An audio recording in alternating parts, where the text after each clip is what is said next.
right, once again, it's Darla D and Jimmy Z. I'm Jimmy Z over here in California. I'm Darla D here in Arizona.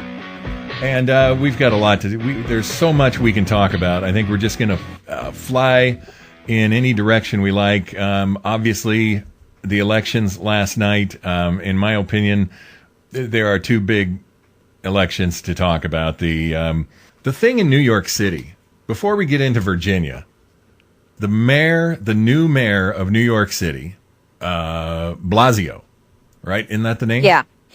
Now, I just read an article about this guy. He's more left than Obama. He's a Marxist. Right. And I realize that the city of New York is very liberal, and they're going to vote for Democrats more often than they're going to vote for Republicans. But I've got to think that people who vote, the vast majority of voters are voting, they're looking for the parenthesis D, and that's what they're going to vote for. And they're not really, they don't really know who this guy is. Well, that's pretty typical, isn't it? I mean, did people know who Obama was? Even with everything we were telling them, they still didn't understand and they didn't want to listen to it. And think about it. New York City is very, very liberal already. So of all of the entire state, New York City is the most liberal. But so it doesn't surprise me that they didn't know who they were voting for and that they wouldn't pay attention, that they wouldn't figure it out or learn about it. They're just like, oh, yeah, good, another liberal. That's what we want, so let's vote for him. Are most liberal Democrats in the United States now socialists and communists? Well, I think for the majority, for the most part, especially the younger ones, and I mean, haven't we been bringing them up to be that in our school system today? Isn't that what we're doing? Isn't that part of those 64 goals that were published? You know, 45 goals that were published in 64 by the Communist Party USA? I mean, wasn't that their goal back then, and haven't they succeeded in that with our school system? I'm so far removed in my mind from any kind of benefit or any kind of reason in terms of living my life, getting up in the morning, going to bed at night, working, playing, whatever you want to talk about. It's impossible for me to understand how anyone, even a liberal Democrat, and there was a time, back when you and I were teenagers in the 70s, 60s and the 70s, liberal Democrats were all about freedom. And they were always writing songs about freedom, and they were fighting for freedom. And even if they were against the war, they were still talking about freedom here in the United States. And they were against Nixon because he represented some kind of overbearing political ideology that they did not want to see take over the United States, and they were talking about freedom. Well, now they're willingly voting against freedom. Well, I think a lot of them are still on those hippie drugs from the 60s. I think it messed with their brains. And I mean, think about it. Some of the people that we're fighting in Congress right now are those old hippies from the 60s, the Pelosi's and the John Boehners and these people. Their mentality is so different. Sometimes I think they live in a bubble. But then again, didn't they kind of live in a bubble back in the day? I mean, they really did. So I don't know. I think that what we're fighting is so much bigger than, and I know you know this, and probably most of the people that listen to this, but what we're fighting is so much bigger than this bubble that people are seeing, or these, individual scenes that you see playing out. If you put it all together, it's this big, huge, massive design that was put into place, this machine that was put into place years ago to alter our country as we know it. Because there have always been people who were against the ideals of real true freedom. And part of that is not because those people who are against it don't want to be free. It's because they want to be in power. They want to be the ones who are in charge of whether there's freedoms and where there's freedoms. So it kind of goes back to that, in my opinion. This now appears to be a great fruition of all of their, I'm talking about the liberals and the socialists. What we're going through now is a great big fruition of all of their decades of work. Well, yeah, they're seeing it realized through Obama, through the administration, through their successes in certain areas. But there's also certain areas they're not seeing that, and they haven't seen it. And we still have people that are standing for the ideals of freedom and what America stands for. The problem is there's few too many of them, and even those in Congress, so many of them have been swayed, as we've seen in these last few years, to stand in the middle more, the moderate side, and even pretty progressive. Some of them are standing in the progressive side of things, and it's very frustrating, and it's discouraging for those people who voted for them, and they came out and stood upon, basically they used the Tea Party. They used the Tea Party to get elected and said they would stand on those principles. Yeah, but some then of them after did. that first year, and then Boehner and his group, his cronies, came along and said, wait a minute, we're pulling you guys out of these different functions and these different committees and groups that we have you in, and we're going to sort of shut down the Tea Party faction. Then a lot of them jumped ship and went over with them. But then you have those like Rand Paul, and you have Mike Lee and Ted Cruz who are standing very strong. And there's others, Louis Gohmert and so on and so forth, who are standing firm on the whole ideals of the Tea Party and what we stand for. But they're very few and far between. But I remember reading an article about something you just said. After the 2010 election, when we had somewhere around 60 brand new faces, conservative Tea Party elected representatives in the House. And the first thing that John Boehner did is begin a very aggressive work to assimilate those people into the moderate Republican Party. That was the first thing he did, because, and I still think that the Republican Party is, as much as they want to be, they are dead to conservatism. And they don't even pretend to accept conservatism in certain members anymore. Like you said, John Boehner went through, I think it was in 2011, he went through, no, I'm sorry, it was in 2012, because it was the same year as the Republican National Convention. And he went through and removed all of these conservatives from any committee that had anything to do with spending. Yeah. And a lot of people don't even know that. And I'm not saying that, I don't want to insinuate that we're always talking to people who aren't paying attention. These are stories that are not carried by a lot of media.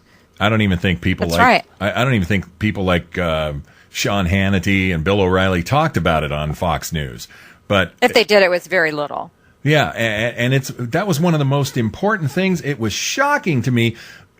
What I mean by shocking is not that I was surprised, but that I was shocked with dismay, because here's John Boehner, who is so a part of the moderate Republican hierarchy, that he went through and he thought that he could just do it, and he did it, and there was no fight against it. You didn't see a bunch of conservatives really raise a stink in Washington, D.C., and he pulled out the conservatives so they don't even have a vote on those committees. And the Republicans in the House are chairing those committees.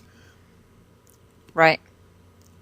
So I'm looking at what the Republican Party is doing, and we've talked about this before, and we don't have to get into a whole thing here, but I understand why so many people think that they want a third party. And I don't know how you get there and make it something that is viable, because what you're going to do, the most you could hope for, I think, would be a 50-50 split, and that's going to allow Democrats to win all these elections. Well, this is exactly what happened with Cuccinelli and in Virginia, why he didn't win. Yep. Because and I really believe, and I've seen some news stories on it, that the Obama administration pushed someone in there to run as a libertarian on purpose. Now, whether they did or they didn't, I don't know. But here's the facts. A libertarian ran, and so those votes that would have gone to Cuccinelli went to the libertarian, and so neither one of the libertarian or the conservative won. We lost again. And this is what I've been saying for 5 years now, is you're splitting the vote. And people come to me time after time and say, I don't know why you keep saying that. Because it's true. It's true. It is true. Look at the numbers. It's a darn shame, because this guy Sarvis, whoever he was funded by, and people, there are articles, and it looks like a big time Democratic campaign bundler was paying a lot of money to get this guy Sarvis part of the election and make him viable enough to siphon off a number of votes. And when you do that, I think as a libertarian, you're going to get some Democrats are going to vote for the libertarian as well. I don't know if that was half and half or 60% and 40%. It doesn't really matter. But the siphoning of votes was probably a majority of those votes came from the Republicans. And the libertarians and the Libertarian Party and the Libertarian candidate don't care where the money comes from. And they don't care if they hurt a Republican candidate, because honestly, a great many libertarians would rather see the Democrat win the election. If they're not going to win, and they're not, then they would rather see the Democrat win, because the Democrat is more like they are in terms of social issues. And so what ended up happening, there were two things. You had this guy, the Democrat, who was promoting the libertarian, who ended up who siphoned off enough votes, whether it was 100% of the votes or 70% of the votes that came from possible Republican voters. That was the difference in the election. The other thing that happened was that the Republican Party and the Republican National Committee did not give any substantial support to Ken Cuccinelli at all.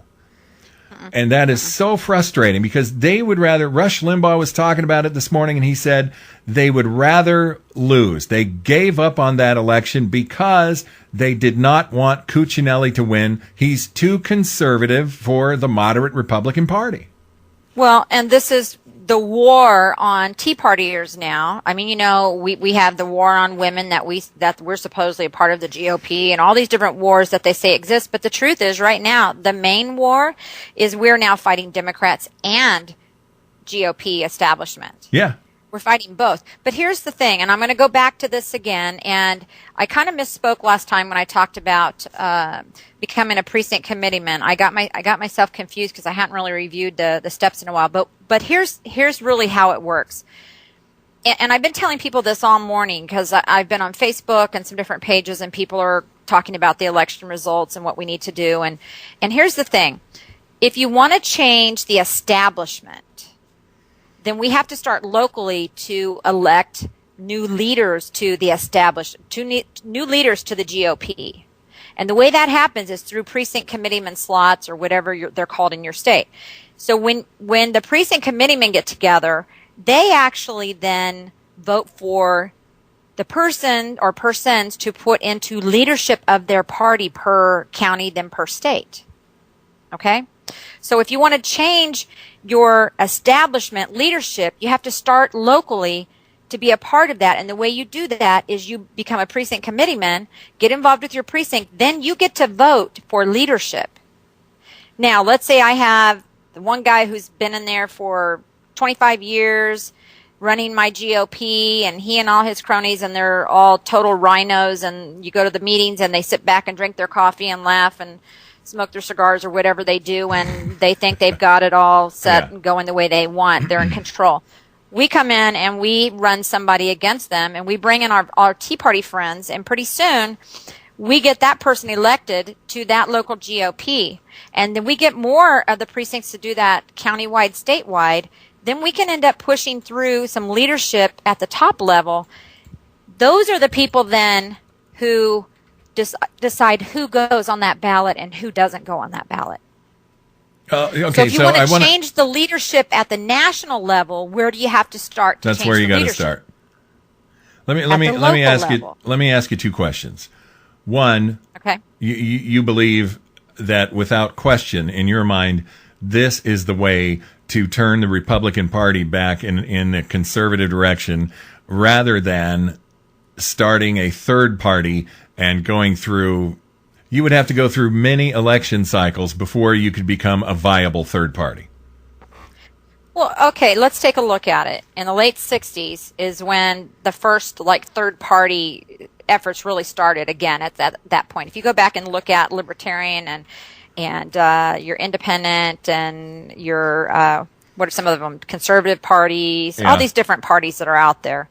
They've been trying since the late 60s to become a viable party, to put people in there. Now, how many libertarians have we had in Congress in the last few cycles? I think it's been 0.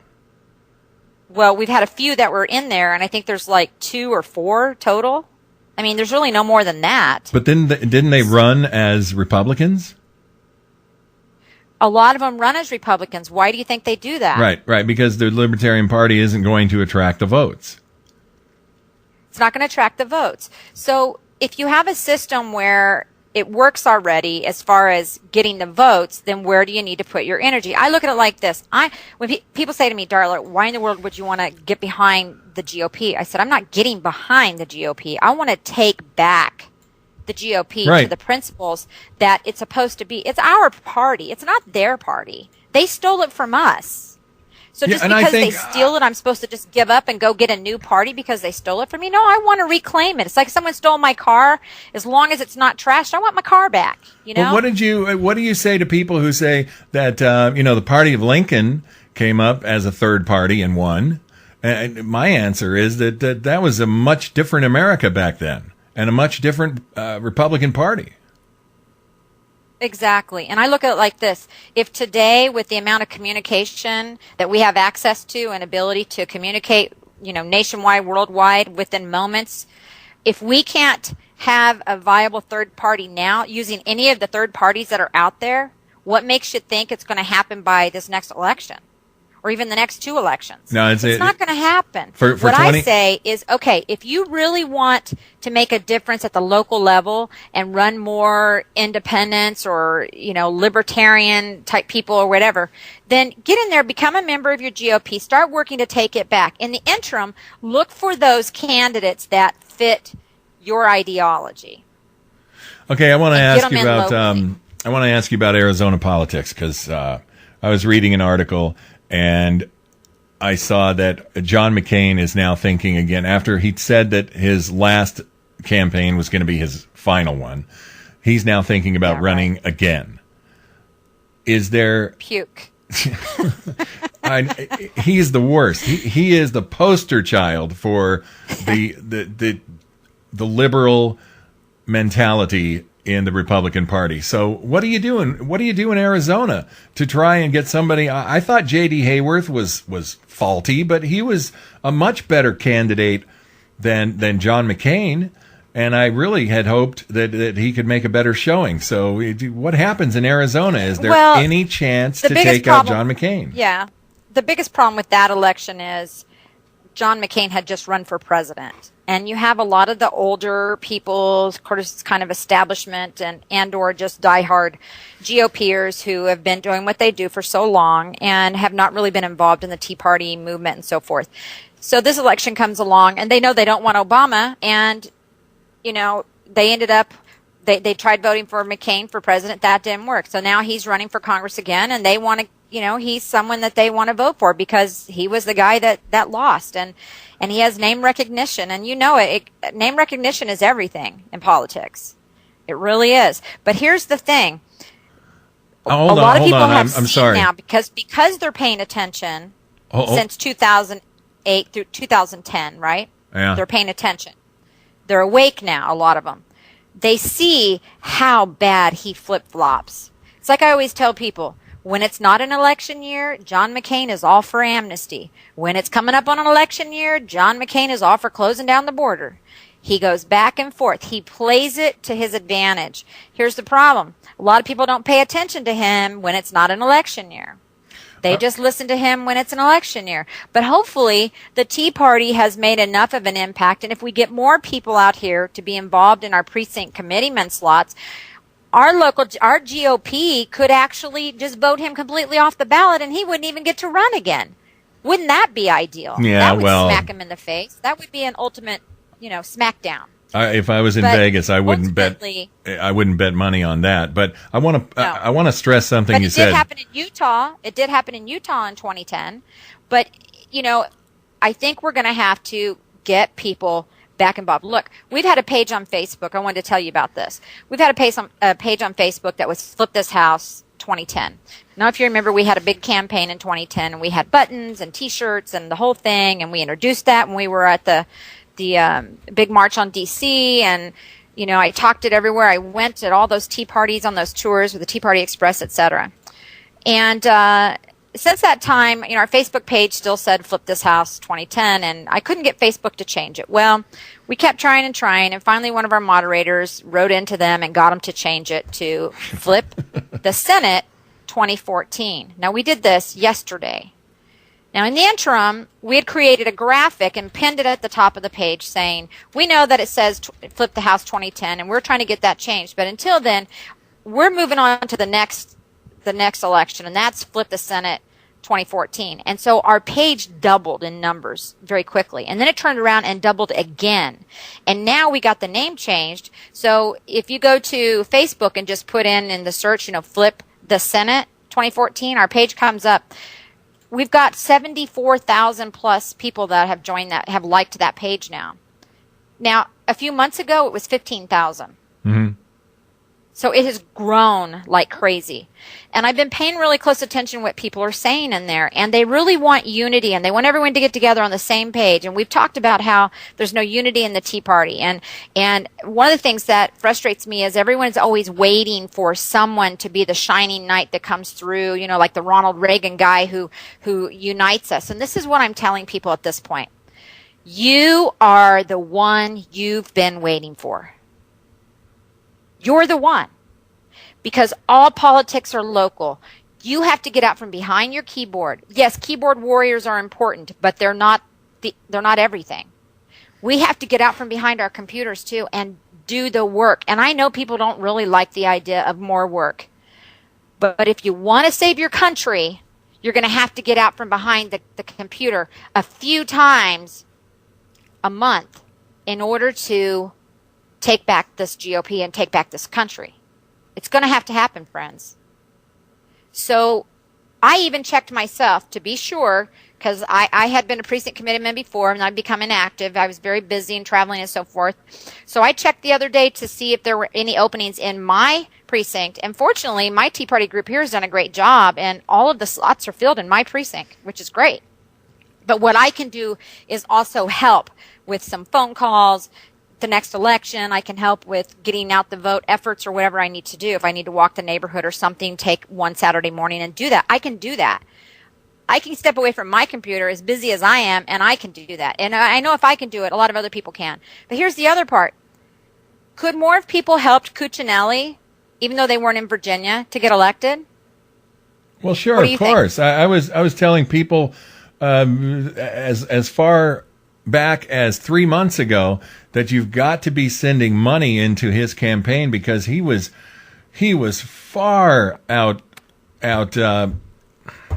spent by Terry McAuliffe, and I was very upset about that, because I could not get anyone to actually sit down and write a check for $10, write a check for $15 and send it to him, because Cuccinelli was unable to, down the stretch. And the Republican Party and the Republican National Committee could have helped out a lot in that, but they didn't. And the election was so close, Cuccinelli could have won that election. He could have won that election. And I'm unable with our organization. We cannot, we're not a PAC. We cannot promote individual persons for office. It's considered electioneering. So I can't do that with our status as Patriot Action Network. But what I can do is say, hey, here's these particular groups. Here's a website, Conservative Campaign Committee. Here's Tea Party Express, and here's Cuccinelli's website himself. All of these groups are fundraising, providing call from home opportunities, and so forth. So contact any one of those and get involved. Make phone calls from home, make a donation, whatever you got to do if you would like to see Cuccinelli win. I did put out some stuff like that, and I did have a couple of people call me and ask for more information on calling, and so behind the scenes I sent them information or links to some of the sites to actually phone from home. But that's the problem is we sit back and we wonder, why didn't he win? And one is, as we know, the libertarian issue, but the other one is there weren't enough people helping to get out the vote. And that's something that whether you live there or you live in Hawaii, there are ways of doing it where it doesn't cost you anything through these programs that these organizations have, these calling programs. Sure. So don't think that, no senators are up for re-election in my state this year. So there's nothing I can do. Wrong. I've outlined on the front page of PAN the 6 most vulnerable Democrat seats. And I'm not even talking rhino seats. I'm talking strictly Democrat. Yeah, the seats we can take away. Yeah, and what we need to do is say, you know what, every one of us should pick 1 or 2 of those and say, I'm going to spend my time assisting those campaigns however I can from afar. We've got to win those seats, and we got to do it across state lines. I want to ask you about something that I was reading this morning all over Facebook. I was actually, people were talking about this last night, and you just mentioned on the Flip the Senate page how people are talking about unity. And there's a question that I think 2 or 3 days ago, people started asking this question and talking about this. And I was very interested in it because, we just went through it with Mitt Romney. And the question is, if after all is said and done, and in 2016, the Republican primary shows us that Chris Christie wins the primary and is the Republican nominee, will you vote for Chris Christie over Hillary Clinton or whoever else is running as the Democrat candidate? And I'm amazed at how so many people are willing to say they will not vote, or they will find a third-party person and vote. They will not support Chris Christie. And Chris Christie would never be my choice. I'm going to do everything I can to make sure a conservative ends up getting the Republican nomination. But if it came down to, and I'm speaking for myself, if it came down to Christie versus Hillary Clinton, I'm voting for Christie all the way. Me too. And I don't like saying that, and I really don't like saying that.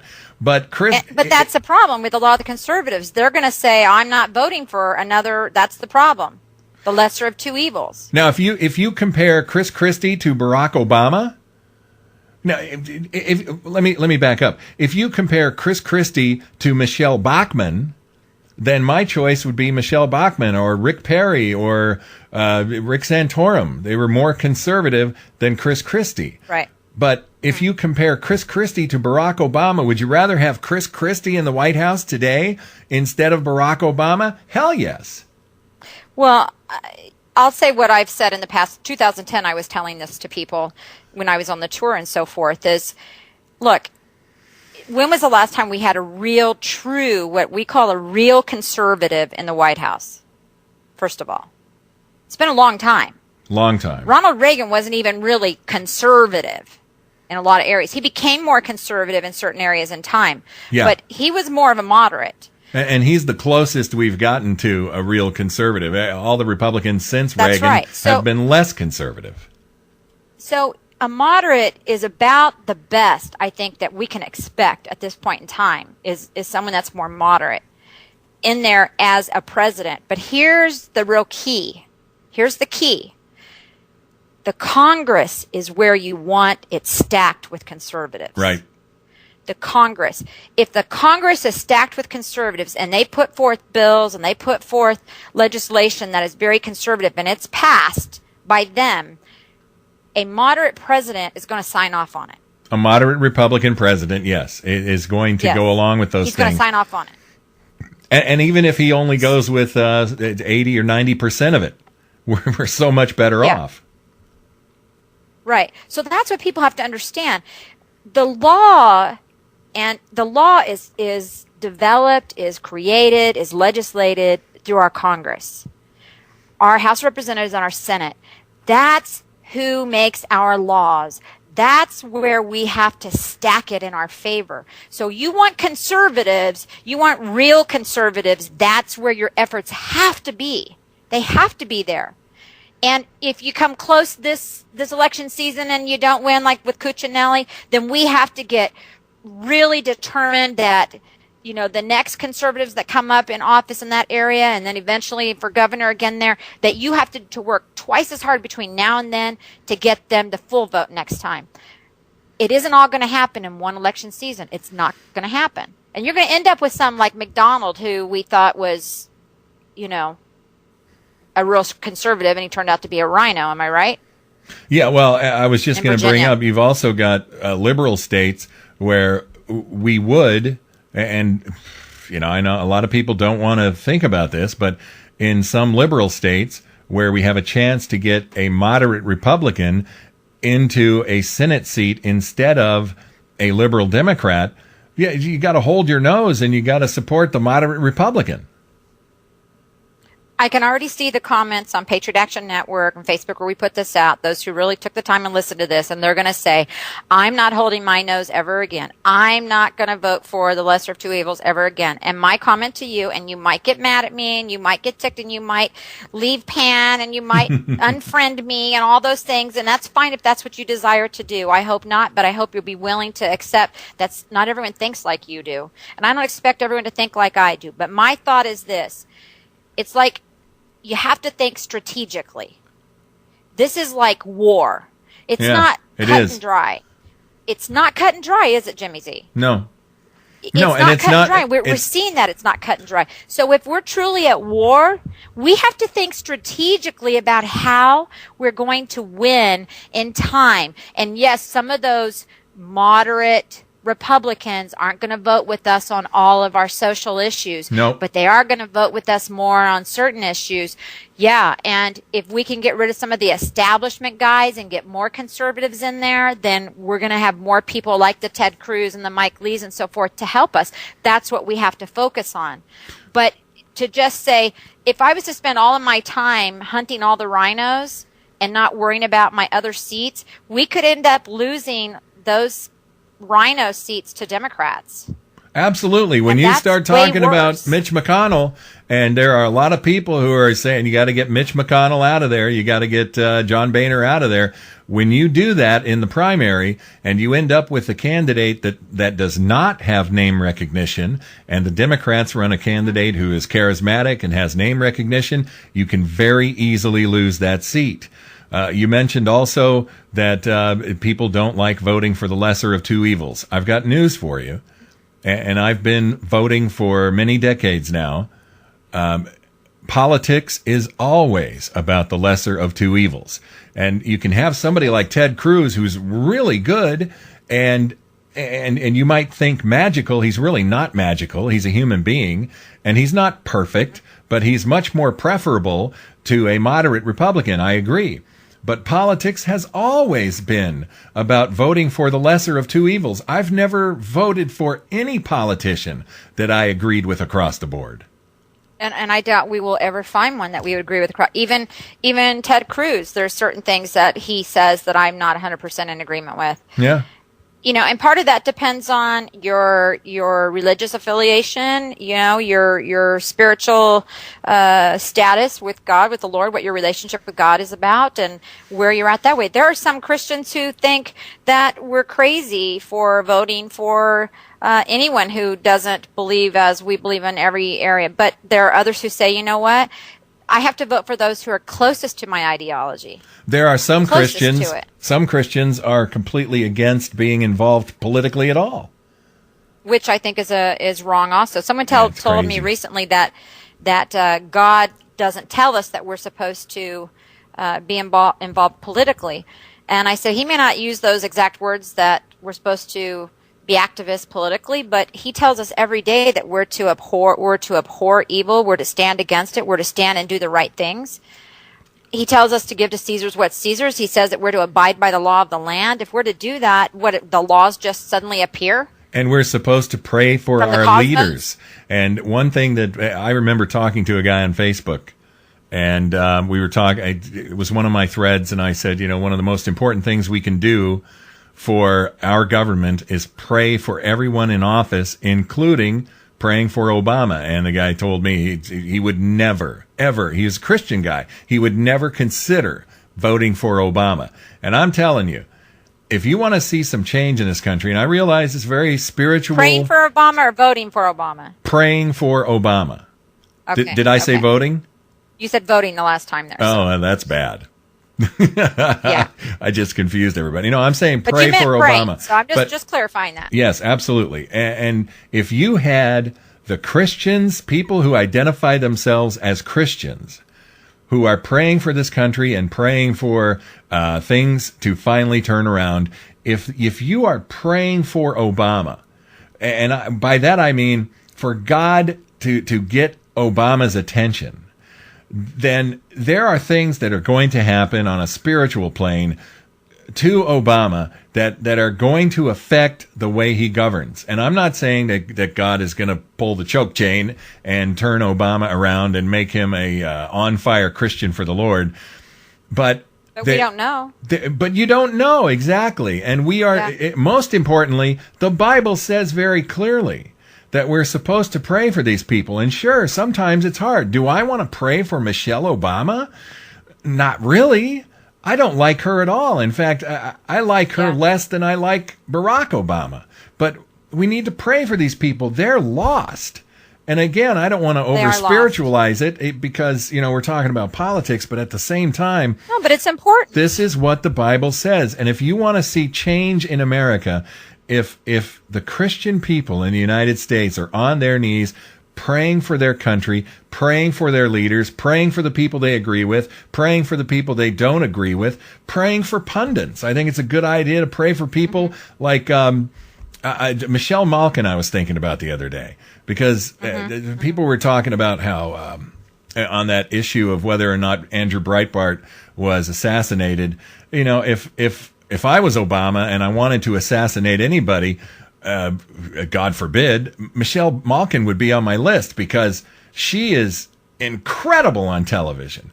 When she goes off, it's so inspiring and it's so great because she's one person I think is right about just damn near anything.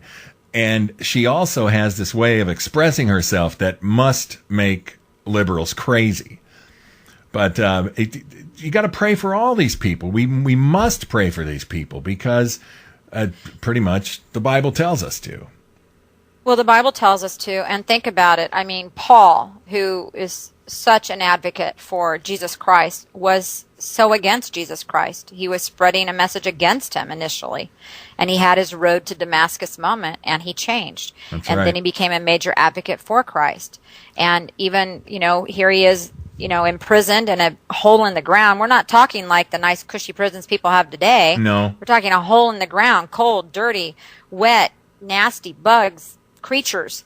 And he talked about being content in this, finding joy in even this situation, and here's the thing. We can get caught up even as Christians. I find myself sometimes where I find myself getting really angry and mad at all these people and these things that are happening. Sure. Instead of just stopping and saying, God, I'm angry at what's happening, but I know that I have to keep praying and asking for your guidance, for your wisdom. I need you to speak into these people's lives, and I pray for them. We pray, my husband and I, we always pray for the leaders in our country and ask God to become real to them. I think about Moses and the Pharaoh and how God even softened Pharaoh's heart. God can do incredible things. We just have to ask him to do so. You and your husband pray together? Yeah, we pray together. That, I'm not trying to get too personal, but I was just talking with a friend of mine on the phone earlier this morning, and we were talking about the fact that couples who pray together have this enormous success rate in marriage. It's like somewhere between 90 and 100%. It changes everything. Anyway, I'm completely over time here, so I want to give you the closing comment, and then we'll say goodbye. Well, it just comes back to what we've been saying all along, and I just want to encourage everyone to understand that we have to do the work. We're the ones we've been waiting for. We need to heed the call. And everything we said today, from splitting votes to getting involved in helping candidates in other states or our own states, getting involved locally, making a difference, is going to take all of us getting involved to the best of our ability. And if you're not able to get out of your house, there's things that you can do. And join our page on Facebook, Flip the Senate 2014. Check out Jimmy Z's page. Join Patriot Action Network. Let's all get connected. We don't all have to be united in every way and all working under one big umbrella. As long as we're all connected, it's kind of like a big pipe system. We're the big pipes, and all the smaller pipes need to be connected to each other.